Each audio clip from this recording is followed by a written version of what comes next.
여기는 제가 살고 있는 아파트 단지입니다. 이곳은 아주 저와 같은 평범한 서민들이 모여서 삽니다. 아주 다양한 인종들이 함께 살아가고 있습니다. 이곳에서 사람이 사는 이런 마을에서 오늘은 말씀을 함께 보면서 예배했으면 좋겠습니다. 오늘 말씀은 누가복음 9장 51절에서 56절까지의 말씀입니다.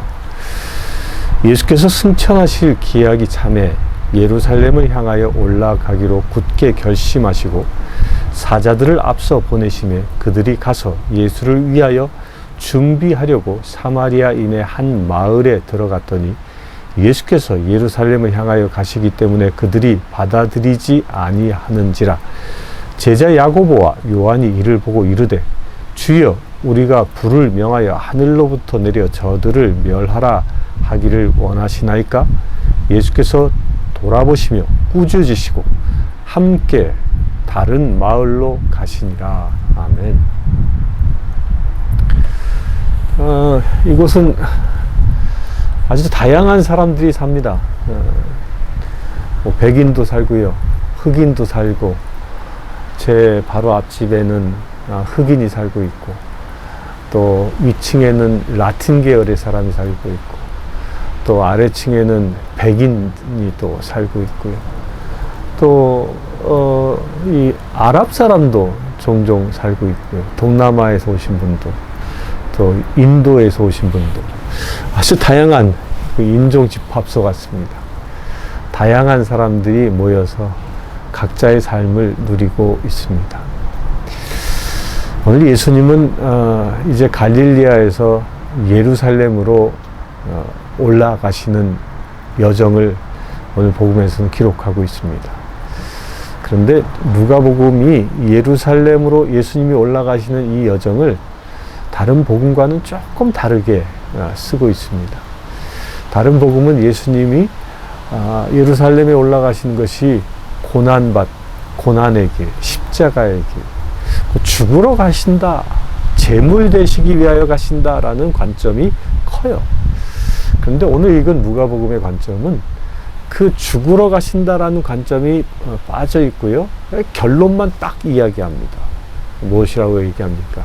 승천 날이 가까워지면 승천을 위해서 가신다. 승천. 곧 하나님의 나라로 들어가시기 위하여 예루살렘에 가신다는 겁니다. 이게 무엇을 얘기하는 것입니까? 예수님의 구원의 완성을 이야기하는 것입니다. 이 땅에 2000년 전에 오신 예수님이 계획하신 모든 것을 완성하는 시점이 언제냐? 하나님의 나라에 입성하는 것입니다. 이 일을 위하여 예수님이 이 땅에 오셨다는 거죠. 근데 오늘 말씀에 이제 그 복음의 완성을 위해서 예루살렘을 올라가다가 일어난 해프닝입니다. 갈릴리에서 예루살렘까지 가는 길을 보면, 지도를 보면 중간에 사마리아라는 지역이 있습니다. 따라서 갈릴리에서 예루살렘까지 최단 거리가 사마리아를 통과해 가는 거예요. 그럼 아주 짧게 갈 수 있습니다. 그러나 사마리아를 통과하지 않으면 요단강을 따라서 쭉 남진에 내려와서 여리고까지 내려와서 여리고에서 다시 올라가야 하는, 이렇게 꺾어지는 길인 거예요. 꺾어지는 길. 그래서 아마도 예수님은 최단 길을 가기를 원하셨던 것 같습니다. 그래서 사마리아로 당신의 제자들을 먼저 보내시죠. 근데 이게 웬일입니까? 사마리아에서는 예수님이 예루살렘을 향하여 가신다라는 이야기를 듣자 그들이 예수님을 거절합니다. 거부당합니다. 이 거부를 당한 야고보와 또한 요한이 예수님께 와서 화가 잔뜩 났겠죠. 예수님, 저들을 불로 심판해 버릴까요? 막 화가 나서 막 흥분해서 이야기합니다. 그러자 예수님은 그들을 꾸짖고 다른 마을로 가셨다, 이 기록하고 있습니다.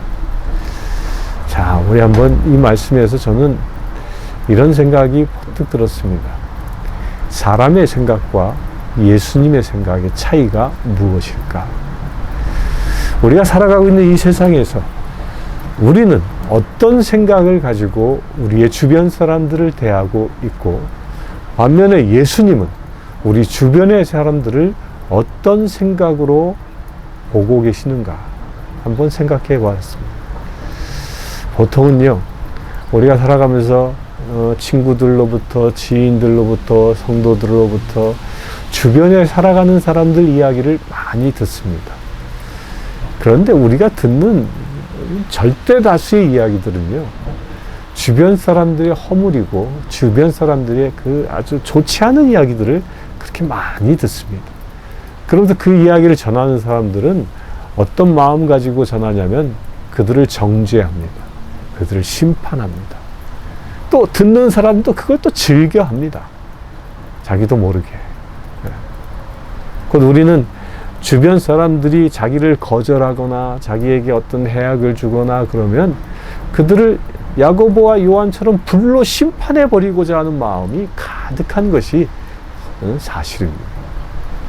그러나 예수님은 그들에게 심판의 불을 내리려고 하지 않으신다는 겁니다. 슬쩍 피해 다른 마을로 가십니다. 그리고 예수님은요, 나중에 이 사마리아 여인을 만났을 때에는 오히려 복음을 전하시고 그 마을까지 들어가셔서 그 마을 사람들에게 구원의 복음을 전하십니다. 우리는 그럼 어떨까요? 우리가 살고 있는 주변 사람들을 우리는 지금 어떤 견지에서 볼까요? 우리가 이곳을 살아가면서 세상 사람들로부터 사마리아인들처럼 거절당할 수도 있습니다. 또 거절뿐만 아니라 어떤 해코지도 당할 수 있고요.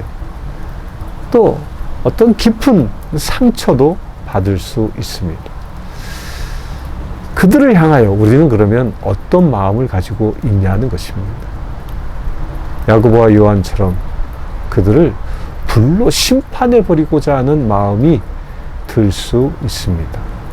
그것을 인지상정이라 얘기하죠. 그런데 예수님은 좀 다른 생각으로 우리의 주변 사람들을 보신다는 겁니다. 그들을 심판의 대상으로 보는 것이 아니라 오히려 긍휼히 여길 구원의 대상으로 보고 계시다는 겁니다. 사랑하는 성도 여러분, 오늘 하루 나의 주변의 사람들을 바라보는 시각을 한번 바꿔보지 않겠습니까? 내 안에 미움이, 내 안에 아픔이, 내 안에 고통이 가득했던 그 누군가가 있다면 그들을 저주의 심판의 대상으로 여기고 있다면 이 시간 예수님처럼 구원의 대상으로 한번 여겨보지 않겠습니까? 그 예수님처럼 구원의 대상으로 여길 수 있다면 오늘 그들을 위해서 기도해 보지 않겠습니까? 나에게 아픔을 준 그 누군가를 위해서 기도하고 또 기도하다가 하나님께서 성령님께서 우리에게 어떤 좋은 마음을 주신다면 또 말씀을 주신다면 그 말씀을 그 누군가에게 전해보지 않겠습니까? 그렇게 행한다면 우리가 오늘 하루를 살아가면서 예수님을 좀 더 조금이라도 닮아갈 수 있는 거룩한 삶이 되어질 줄 믿습니다. 잠시 기도하겠습니다. 주 아버지 하나님, 우리가 예수님처럼 살아가기를 원합니다. 예수님처럼 사랑하며 살아가길 원합니다. 예수님처럼 복음을 전하는 삶을 살기를 원합니다. 주님, 우리의 삶을 축복하여 주시옵소서. 우리가 먼저 나의 주변의 사람들에게 그리스도의 사랑을 나누고 그리스도의 복음을 전할 수 있는 믿음의 지체들 되길 원하오니 주님, 우리에게 이 시간 기름 부으심을 더하여 주시옵소서. 나의 힘과 능력으로 복음을 전하는 자가 아니라 오직 성령의 기름 부으심으로 그 사명을 감당할 수 있는 믿음의 지체들 되게 하여 주시옵소서. 우리 주 예수 그리스도 이름으로 기도드리옵나이다. 아멘.